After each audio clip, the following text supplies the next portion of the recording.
Bonjour à tous. Eh bien, aujourd'hui, nous allons nous retrouver sur cette page afin de vous présenter Dalika, qui est une personne qui réalise un certain nombre de chroniques, de publications, que ce soit publications écrites, publications graphiques, que j'ai eu l'occasion de rencontrer, de lire, de découvrir et d'apprécier sur sa page Facebook. Et j'avais envie de partager au cours d'une discussion dans un endroit très sympa à Caen, une discussion pour pouvoir en savoir un petit peu plus et que vous puissiez faire connaissance avec cette artiste très particulière. Bonjour Dali. Bonjour Dominique. Alors Dali, on a l'occasion, tu as un petit peu plus de 4000 followers sur ta page Facebook qui regardent et qui lisent et qui apprécient tes chroniques, puisqu'on voit plein de commentaires à chaque publication. Mais pour les gens qui ne te connaissent pas encore, qui est Dali qui réalise ses chroniques, textes, images, photos transformées, etc. Tu fais plein de choses. Alors qui es-tu ? Qui es-tu ? Qui est Dali ? Oui, alors qui je suis ? Eh bien, comme tu le dis, j'écris des chroniques littéraires en fait par le biais des réseaux sociaux.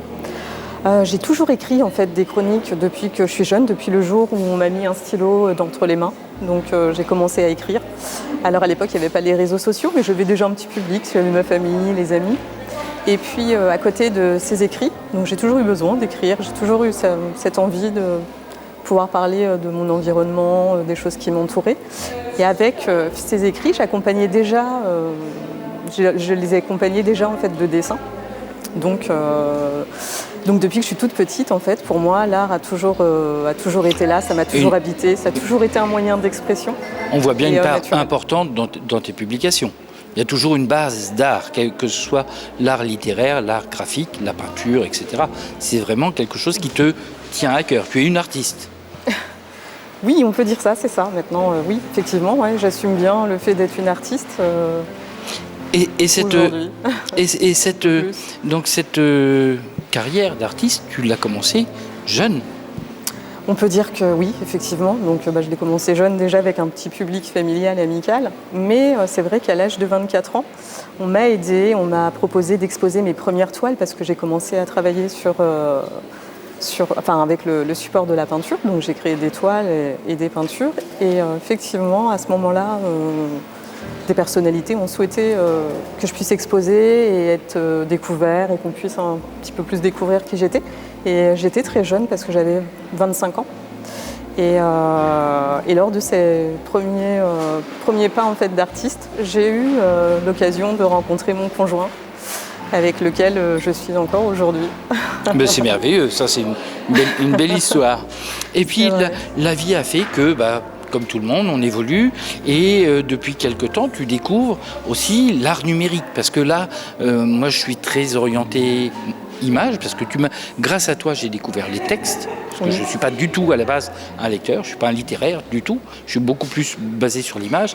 Et grâce à tes dernières créations depuis quelques mois maintenant, tu travailles beaucoup l'image. Tu travailles beaucoup l'image numérique, donc ça c'est un nouvel outil qui permet aussi des créations tout à fait intéressantes. Mais complètement, je pense qu'il faut répondre aussi aux codes de son époque. Je suis une personnalité très ouverte, très curieuse. Oui. Et effectivement, pour moi, oui, l'outil numérique, ça a été un outil avec lequel j'ai beaucoup joué. Et oui, je le disais, je faisais aussi de la photographie.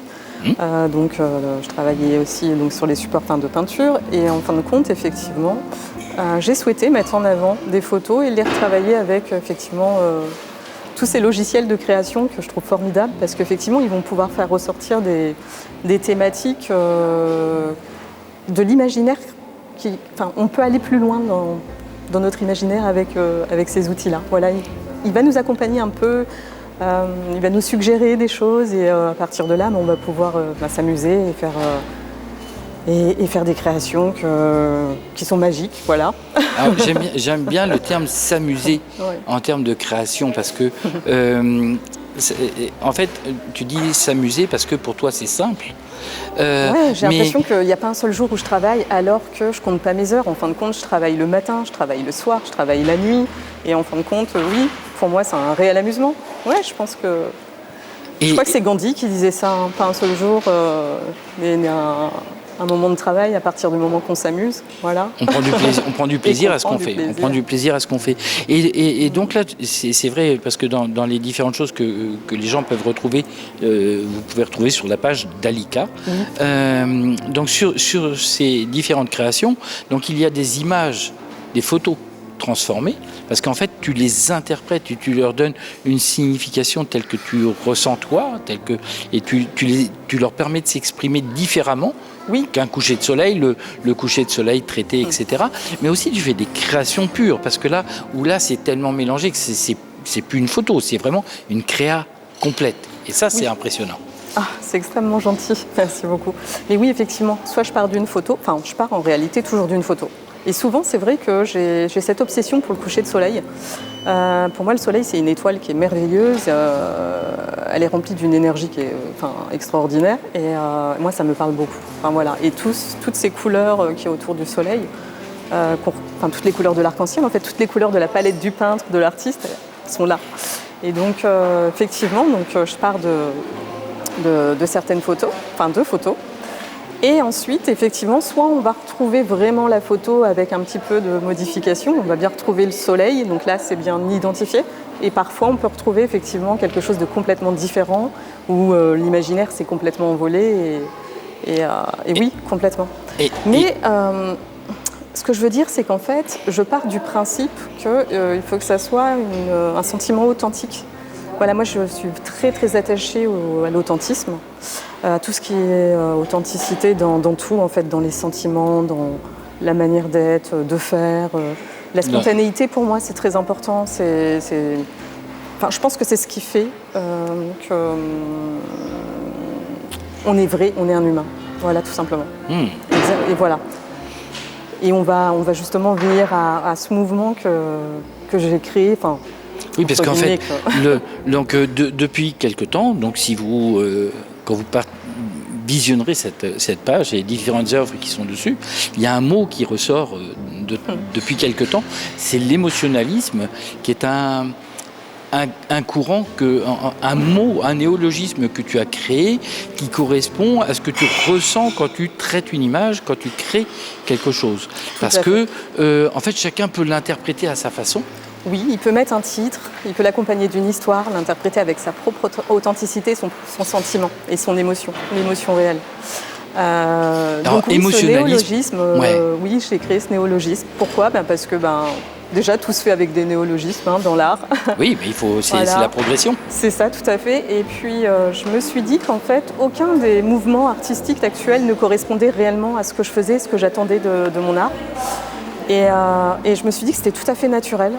Donc en réalité, moi, l'émotionnalisme, c'est quoi ? C'est de pouvoir en fait se reconnecter à soi, donc de pouvoir exprimer ses émotions, des émotions vraies, les laisser aller, et de pouvoir se reconnecter à l'autre. Ce qui nous manque énormément, parce qu'on est dans une société où tout va très vite, où on vit qu'avec les images, les fausses émotions, les faux sentiments, les self-control, et l'authentisme nous manque, la vertu nous manque aussi.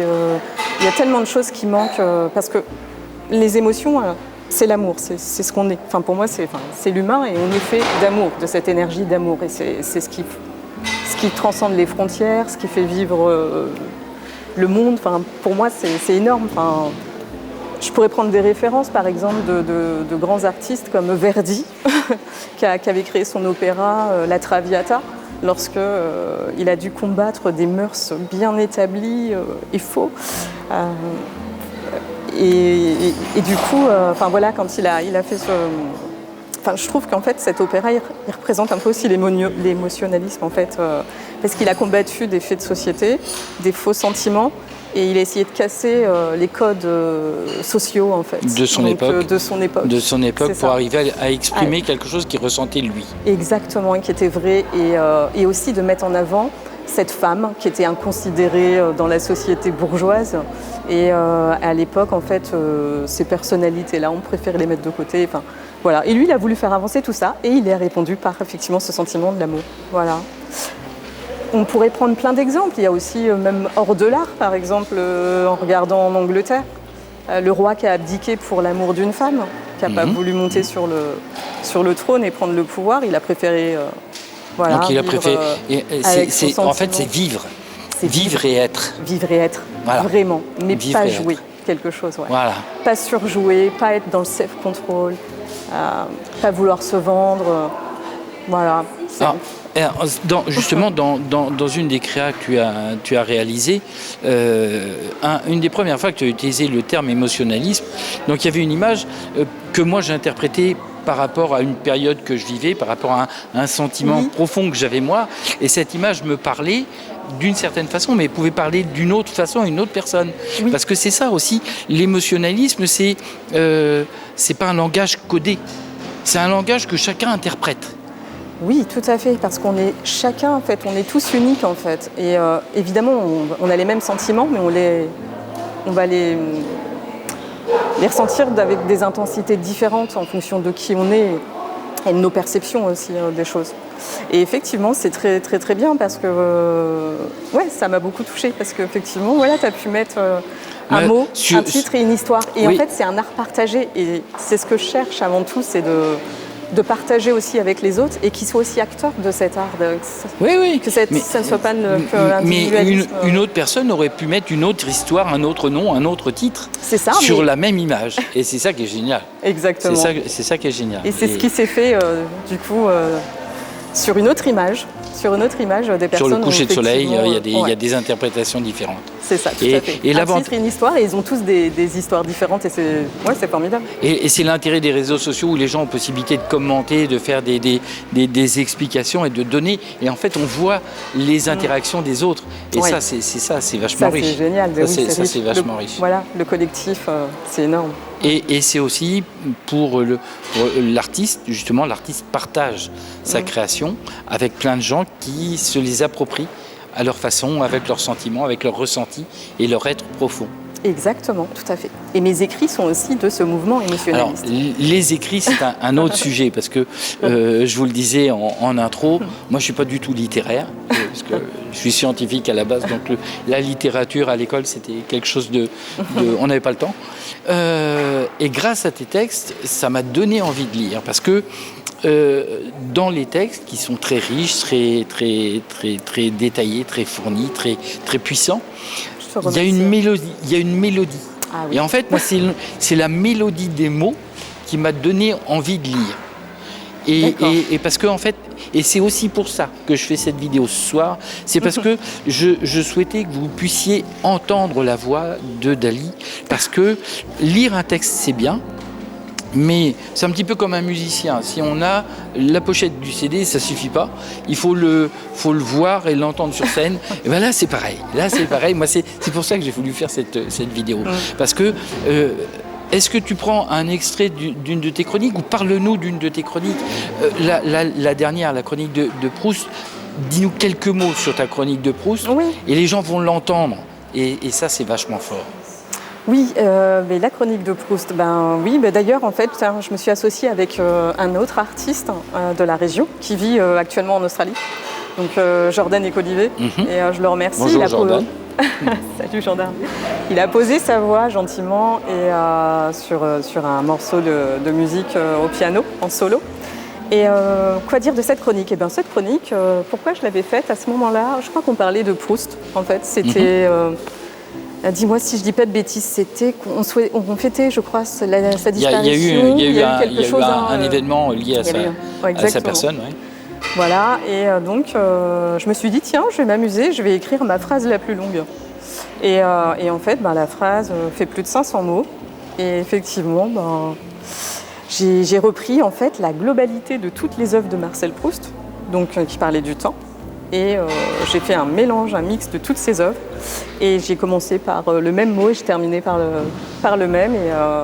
Et en 500 mots, j'ai essayé de globaliser toute l'œuvre de M. Proust, tout simplement. Voilà. Eh ben, on vous invite à lire cette chronique. Et en ayant entendu et vu Dali dans cette petite capsule vidéo, vous aurez un aperçu de ce que ça donne en vrai. Est-ce qu'on a bien résumé qui est Dali ?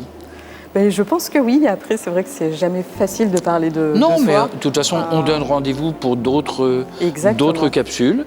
Tout à fait. Alors, n'hésitez pas à la suite de cette vidéo à mettre un commentaire, savoir si vous avez aimé, savoir si vous souhaitez en savoir plus. Parce que si vous souhaitez en savoir plus, moi je trouve que l'endroit est sympa.